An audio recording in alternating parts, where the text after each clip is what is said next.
Media sosial dihebohkan oleh unggahan klub kasta kedua Liga Inggris, Oxford United, lewat unggahan konten Marcelino Ferdinand di Instagram. Klub Championship itu dituding menyindir fans timnas Indonesia. Oxford United diketahui mengunggah informasi perihal pemanggilan Marcelino Ferdinand ke timnas Indonesia lewat unggahan di Instagram. Namun, unggahan itu dianggap cukup menarik karena menampilkan foto gelandang di samping namanya yang dibuat seperti pengumuman starting 11-an. Daftar line up itu hanya terlihat berisi nama Marcelino Ferdinand. Bahkan, daftar pemain cadangan pun diisi nama ex-gelandang Persebaya Surabaya itu. Unggahan tersebut menarik perhatian para penggemar sepak bola di Indonesia. Banyak dari mereka yang merasa unggahan ini merupakan bentuk sindiran dari admin Oxford United kepada fans timnas Indonesia yang selama ini terus menantikan penampilan Marcelino di lapangan. Sejak pemain muda berbakat ini bergabung dengan Oxford United pada Agustus 2024, melihat Marcelino, banyak netizen yang ingin berharap Marcelino bermain di Championship 2024. Setiap kali Oxford United mengunggah susunan pemain sebelum pertandingan, para fans timnas Indonesia hampir selalu mempertanyakan keberadaan Marcelino Ferdinand dalam line up tersebut. Banyak yang menduga karena seringnya pertanyaan ini muncul, admin Oxford United memutuskan membuat unggahan spesial berisi daftar pemain Marcelino Ferdinand sebagai respon terhadap antusiasme lebih parah kepada fans timnas Indonesia. Berisik sih kalian semua, dibikin lino semua deh tuh. Hingga saat ini, Marcelino Ferdinand memang belum mendapatkan kesempatan untuk tampil bersama tim senior Oxford United. Bahkan masuk ke dalam susunan pemain pun belum berhasil diraihnya sejak bergabung dengan klub ini. Marcelino sejauh ini baru tampil bersama tim U21 Oxford United dan mencatat satu penampilan dalam laga tersebut. Ia memberikan kontribusi berupa satu key pass yang membantu tim U21 menang 3-2 atas Notts County pada 30 Oktober lalu. Kendati demikian, pelatih timnas Indonesia Sintayong tetap memberikan kepercayaan penuh kepada Marcelino. Ia masih menjadi andalan timnas Indonesia dan telah tampil dalam 4 laga kualifikasi Piala Dunia 2026 zona Asia. Selain itu, Marcelino juga dipanggil untuk memperkuat Indonesia dalam 2 laga mendatang melawan Jepang dan Arab Saudi pada 15 dan 19 November mendatang. Media Vietnam menyoroti reaksi berkelas Sintayong soal pelatih Golden Star Kim Sang-sik akan memata-matai laga timnas Indonesia dan Jepang. Sebelumnya, sejumlah media Vietnam melaporkan bahwa Kim Sang-sik menyatakan akan mengintai lawan di grup B Piala AFF 2024, khususnya timnas Indonesia dan Filipina sebelum pertandingan. Secara spesifik, ahli strategi Korea Selatan itu akan hadir menyaksikan pertandingan timnas Indonesia dan Jepang pada 15 November. Laga tersebut merupakan lanjutan dari putaran ketiga kualifikasi Piala Dunia 2026 zona Asia yang dilakoni timnas Indonesia asuhan Sintayong. Mendapat kabar soal Kim Sang-sik, Sintayong memberikan reaksi usai menghadiri acara trofi tur Piala AFF 2024 pada 2 November.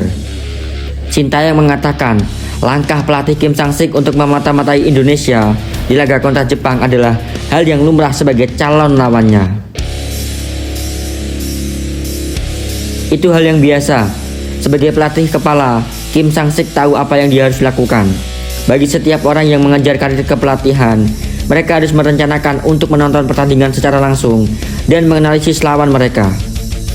Saya rasa ini bukan tekanan bagi saya atau tim Indonesia. Yang kami minati adalah 2 pertandingan pada pertengahan November.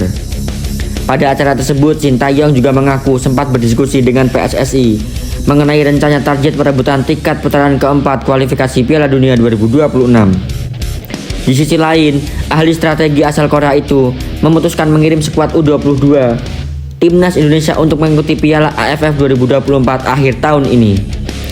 Dia tetap percaya diri, tujuan untuk membawa timnas Indonesia lolos ke Piala AFF akan terwujud meskipun timnya tidak terlalu kuat. Tim kita akan berangkat Piala AFF 2024 dengan kekuatan U22. Jadi tentu kekuatan kita akan berkurang dibandingkan tim lain. Saya akan berusaha semaksimal mungkin dan berharap bisa mencapai final. Kembali ke pembahasan soal Kim Sang-sik, Salah satu media Vietnam rupanya menyoroti reaksi berkelas Shin Tae-yong soal pelatih Golden Star yang akan memata-matai timnas Indonesia.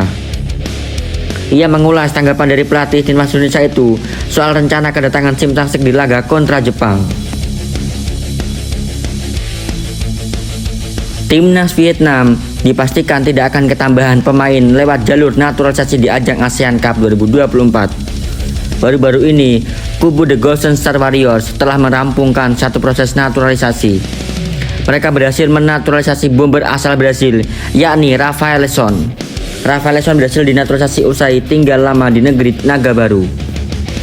Bomber berusia 27 tahun itu sudah berada di Vietnam sejak tahun 2020. Meski sudah memegang paspor Vietnam, sayangnya pemain yang kini telah memiliki nama lokal Nguyen Xuan Son itu masih belum bisa membela tim besutan Kim Sang-sik. Hal itu dikarenakan ia belum genap 5 tahun tinggal di negeri Naga Biru. Kemungkinan besar ia baru akan berseragam lambang bintang emas pada Januari 2025. Dengan begitu, ia dipastikan absen pada laga turnamen ASEAN Cup atau AFF 2024. Di sisi lain, The Golden Star Warriors juga gagal menaturalisasi satu kiper keturunan Slovakia Vietnam. Untuk saat ini, ada nama Patrick Legiang yang berharap bisa membela timnas Vietnam. Kiper itu sudah menetap di negeri Naga Biru sejak tahun 2023. Namun dirinya bisa langsung dinaturalisasi karena memiliki garis keturunan Vietnam dari sang ayah. Sementara, garis keturunan Slovakia datang dari sang ibu. Sayangnya, ia masih belum bisa berpartisipasi untuk pasukan bintang emas dalam ajang ASEAN Cup 2024. Hal itu dikarenakan lambannya keluarga Patrick dalam mempersiapkan dokumen perpindahan kewarganegaraan. Penjaga gawang ini sangat ingin bisa mendapatkan kewarganegaraan Vietnam untuk bermain di timnas.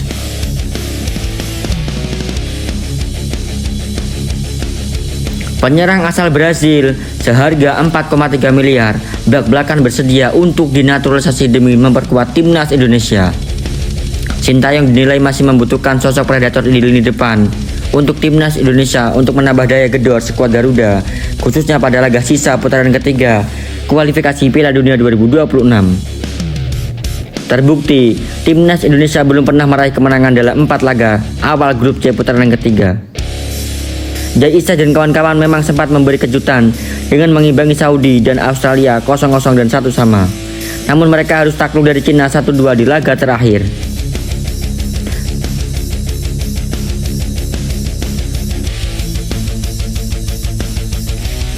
Meskipun untuk bisa meraih kemenangan juga harus dibarengi oleh kesulitan dari para pemain, timnas Indonesia di semua lini memang termasuk barisan belakang.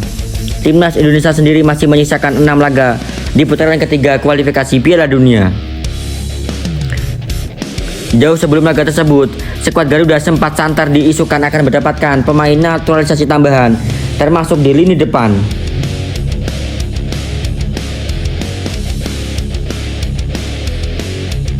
Secara tak disangka, Leo Gaucho mengaku siap menjalani proses naturalisasi demi membela timnas Indonesia. Alasannya, striker asal Brasil ini merasa sangat betah di Indonesia dan ingin berkontribusi dengan negara ini melalui sepak bola. Saya mau jika ingin Indonesia menjadikan saya pemain naturalisasi. Bagi saya itu sangat mungkin karena saya sangat nyaman di sini, ucap Leo.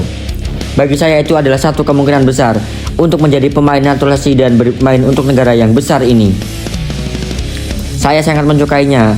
Bagi saya ini adalah kesempatan besar untuk menunjukkan pekerjaan pada negara yang luar biasa ini. Namun, Leo Gaucho harus tinggal di Indonesia minimal selama 5 tahun berturut-turut jika ingin dinaturalisasi, karena striker asal Brasil ini tak punya darah Indonesia. Kendati demikian, hal itu dirasa menjadi bukan masalah bagi Leo, karena sudah terlanjur jatuh cinta dengan atmosfer sepak bola di Indonesia yang dianggap sangat mendukung karirnya.